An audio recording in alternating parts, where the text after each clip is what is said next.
racing. Let's talk movies. Now, today's review is about War of the Planet of the Apes, but this one I'm going to do something slightly different.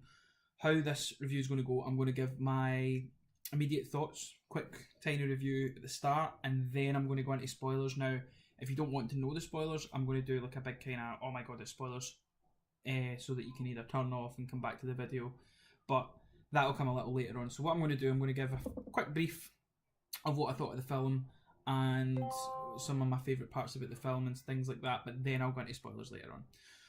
So, to start off, obviously if you've seen the first two, this is the culmination of Rise and Dawn of the Planet of the Apes. We're now at War of the Planet of the Apes, where we're following Caesar and his escapades. Now, where we left him off, he just defeated Koba, the other ape, and all the humans. The army had been called in. I think it was the National Guard or whoever it was. The army were coming in to take on the apes. Now, where we pick up is Caesar is now hiding in a forest.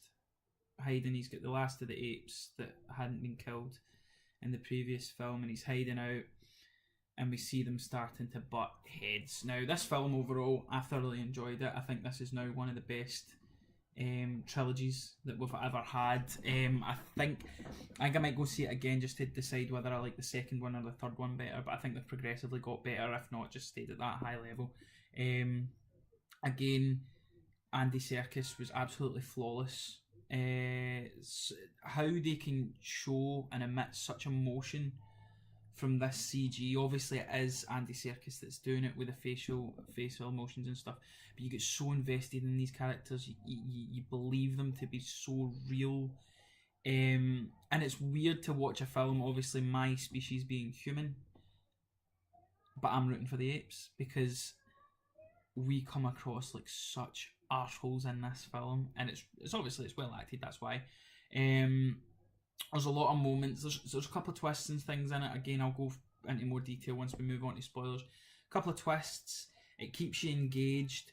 It's a really dark film, it's very dark, but there is a character, if you've seen the trailers, it's the Dobby looking ape. He's called Bad Ape in the film. He kind of adds a bit of levity to it that you need in the film, because there's a lot of dark things that happen in the film, but just having this one wee character who I think in normal circumstances would be rather annoying, he would get quite grating after a while, but within this film you need him because of the events that are happening throughout the film are quite sinister and dark, and he adds a bit of levity, a bit of humour to it. Woody Harrelson is a fantastic as Caesar's opponent in this film. He's the general to the commanding officer to the army. What else do we have in this film? There's a lot of side characters. You've got some of the more recognisable apes that are back. So you've got Rocket and Maurice, his friends. Yeah, it's thoroughly enjoyable. As I said, it's quite dark. It's not. If you're going into this film, obviously it's called War for the Planet of the Apes. If you're going in thinking you're going to get like a battle, it's not that kind of war film. It's more psychological and the effects of war, and you see Caesar as an ape. Caesar's not changed his mindset. He doesn't want to go to war. He is only in this to protect the apes. So this film overall, I'd thoroughly recommend it, especially if you've liked the first two. It's a great, if it is the final chapter, it's a fantastic final chapter. Now I'm going to go into spoilers, so big spoiler warning. If you have not seen the film, stop watching the video, come back to the video once you've seen it, and then you can understand where I'm coming from, and I don't want to spoil anything for you, so you have been warned. Now we're going into spoilers. So the movie kicks off with a battle between the humans who are searching for Caesar's hidden camp, whatever you want to call it. There's obviously a big attack. You see that the apes have kind of developed more. They've got weapons that are trying to fight. It's obviously they're more natural, so it's like gases and things like that they've found in plants, maybe, I don't know. And then we eventually, so the soldiers come in, they do a big attack, they get outnumbered and defeated. and they call back to the general, to Woody Harrelson. And this is where we first see Caesar. Caesar's obviously just keeps getting smarter and smarter and smarter. He's much more colloquial when he speaks. He's fluent now when he speaks. It's not as many kind of one word grunts. Again, he reiterates what he wants to be. I'm here to protect apes. I don't want a war. He lets the survivors go. But you also see at this point there's traitors. So there's apes that have now decided to go onto the human side. We skip forward to a point. He's let the humans go, and they want to move. They want to leave the place and to get to safer ground, because obviously they've found them. At this point, this is where the whole plot comes from for the film, for the major plot of the film. The commander finds them, comes, even though that Caesar was looking for peace. The commander comes, thinks he's killed Caesar. He's actually killed his son. Oh my god, that was a gut punch. Kills his son, kills his wife, Caesar's wife. But you see how much it hits Caesar, and you see that as much as he is an ape, there are human parts of him. This emotional side of him, and you see him worried because he's also got a baby, like a smaller son. And then that moment where he gets his smaller son, and you just see him nearly crying, and he's so happy and relieved at the same time. And again, this goes back to how well Andy Serkis performs. He still looks like an ape, but you see the emotion in him. You see the character just absolutely. It's sheer relief that he's found his baby. So at this point, we see Caesar. He's now turning, and there's a running theme within it with Koba. Koba was this bad ape that killed Ape. Koba couldn't get over the harrowing behaviour and things that happened to him at the hands of humans, and he couldn't go over that. But we start to see that slip into Caesar when Caesar's had his wife and his son killed. So Caesar decides, right, I'm going to go kill the general. I'm going to go kill Woody Harrelson because he's killed my wife and stuff. So we see them go. They meet this little girl, but the little girl can't speak. And again, that comes into the plot later. Can't speak, and that's him. So I'm going more into the plot. This is new to me. I'm just trying spoilers. So what I'll do is I'll try and kind of sum up some of my favourite bits. So once we get to the camp, once we get there, and you see they meet Bad Ape first. They meet Dobby the ape, and he is very funny in it. He's as I said earlier, I think there was a point that it would get quite annoying, but he needed it because it's really dark. You see Caesar kind of struggling with this Koba thing, that he doesn't want to become like Koba, but he wants to protect his apes, but in the same time he wants vengeance and all this kind of thing. Eventually we get there, and Caesar has sent all the family off to this new area that they've found, and he's going to get the general to get Woody Harrelson's character. And obviously Woody Harrelson has found all the apes and kidnapped them and put them into working camp and try to build a wall and stuff. So Caesar obviously gets captured as well. He goes up and starts talking to the general, and we find out this is where it gets so clever, this twist. I did not see this coming. Obviously I was going into the film thinking it was going to be ape on human. It's actually human on human, and ape is in the crossfire. So when we see Woody Harrelson talking about, right, the soldiers coming and they're coming for me, and this is the big plot point, obviously, that from Woody Harrelson's point of view, the disease that was killing all the humans is actually making them deteriorate. They're losing their sense to speak, and their higher developed brain capacity. So the apes are going to go above them. So Woody Harrelson is killing all these people because he doesn't want the disease to carry on. And throughout this, when I was watching the film, they do so well with the side characters, like the apes that are treacherous. They call them donkeys. So the donkey apes, and then the guy that was let go by Caesar, the crossbow guy. Oh my god, I wanted them to die so much. They were fucking assholes, man, the way they treated Caesar. I fucking hated them. So obviously we go through the struggles. I like the dynamic between Woody Harrelson. I think Woody Harrelson's character was quality. Like he was very straight-minded. He's like, once he decided, obviously again we're in spoiler talk, when you find out that he'd killed his own son because of this disease that was making people, and he's decided, right, for humanity's sake, I need to kill my son. he's very linear thought process. That's it. This is what I'm doing. That's it. There's no discussion. There's no compromise. And he was a very uncompromising character, and I thoroughly enjoyed his character as well. We've got Maurice Rocket trying to rescue Caesar. That was great watching them talk between Bad Ape that can actually speak and Maurice and that do like sign language and all that kind of stuff. And then you've got the wee girl that they rescue that can't speak as well, but she's slowly learning. We're now at the point, again, spoilers. So I'm in the spoiler bit, so I can talk about this kind of stuff. When we see them starting to escape, is done so well, and you see the resilience in Caesar. Obviously, he's going up and arguing with the commander to get food and water for the apes that are now working and building this wall. But you see the apes, the whole theme of it is this: apes strong together, and you see that in them. So they keep Caesar some food.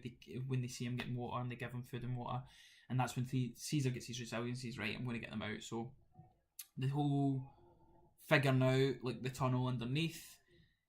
Caesar getting the keys. Oh no, sorry, Rocket got the keys, let Caesar out, and then you get the kids. I've never been so worried in watching a film, watching those baby apes escape, and I'm going, he needs to keep his baby son, his wee son needs to stay, he needs to stay alive, and that's all I was thinking about watching this film.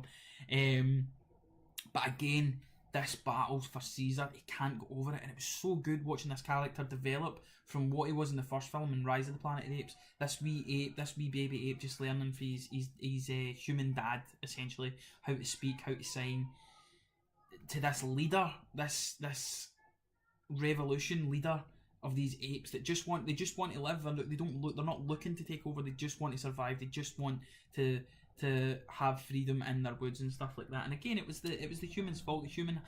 They had to mess with nature, and that's the reason why we had all this effect and stuff. So we see them battling again with himself, that he wants revenge on this general. So he goes up, and we find Woody Harrelson. The dramatic irony that the disease he was trying to kill off, he catches, and he can't do it. And this is where you see, again, it's weird saying it because he's an ape, but you see the humanity side in Caesar. He's like, no, I'm not going to kill him, right? And Woody Harrelson, don't actually see it, but you know, he shoots himself. But you see that, and you see the battle of Caesar. He really wants this revenge, he really wants this vengeance, but he doesn't do it, and he keeps that side to himself. That's who he is as a leader, and it's fantastic to watch. The big culmination that I was hoping for, the guy with the crossbow shoots Caesar. I'm like, you fucking bastard. I actually said that in the cinema. I was like, yeah, wee bastard, you. But then we see the donkey ape, one of the donkey apes, the big gorilla, not ape, gorilla, one of the big gorilla apes. Fucking grenade launches the guy, man. It was a great death. But then obviously he gets shot as well, which he kind of deserved. But obviously he got his turn back. He showed the true ape within him. Ape no kill ape. Ape killed a human, which was good. And then all happy, the other guys come in, the humans kind of kill each other, the big again, another twist, you're thinking, right, they've managed to escape the humans, then you get a fucking snow avalanche comes, they all escape, happy, and then sad, because Caesar died. No! I think I knew he was going to die. He had to die. It was the only way that they could really end the series. But it was a gut punch, man. He'd got all the apes he'd got them all to this sacred land, or their free land, or whatever you want to call it. His wee boy's all happy, Maurice is happy, Rocket's happy, and Caesar snuffs it, man. Oh, it was gut punch, man. Because again, when you get these series that you're invested in, you get attached to these characters. And Caesar's development to this point of wee baby ape up to this revolutionary leader, and he stayed true to what he was as a character, was amazing. So the stories through these three films, the way they went on, are absolutely amazing. The direction of this film gives me nothing but hope for the new Batman, because it was Matt Reeves that directed this film, and he's going to be doing the new Batman with Ben Affleck, so I can't wait for that. I was not let down by this film at all. I was so hoping it was going to be brilliant. It was in my top 10 for the rest of the year for most anticipated, and just everything that it did stepwise, it was so good.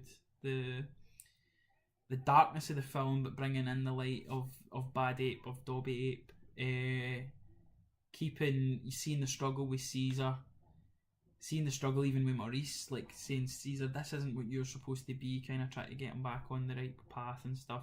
Woody Harrelson and the humans had to be arseholes in this film, and the humans came across like arseholes in this film.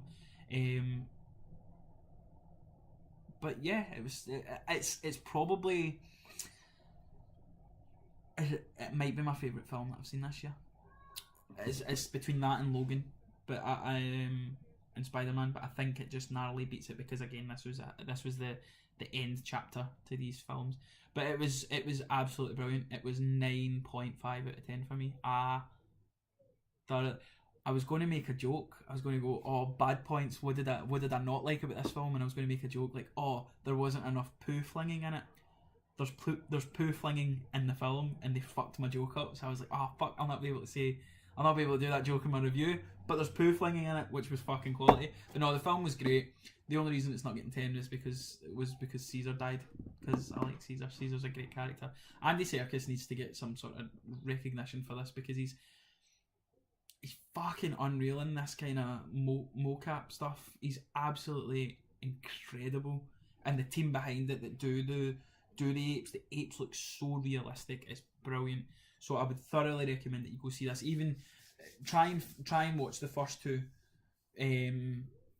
You get a brief synopsis at the start that kind of catches you up if you haven't seen the first two. But go watch Rise and Dawn of the Planet of the Apes, and then go out and see this film.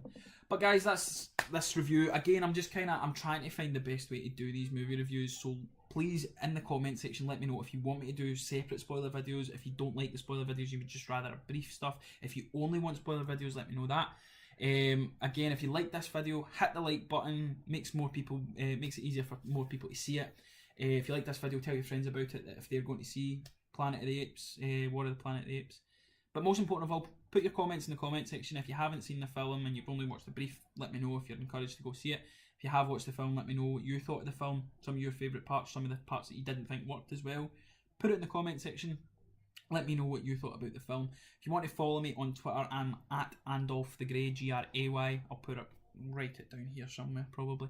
But yeah, I am going to finish this video, and it's Game of Thrones day, so I'm going to do a Game of Thrones review, quick review of that as well, but that'll probably be more spoilers than anything else. But yeah, thanks for watching. I'll see you next time.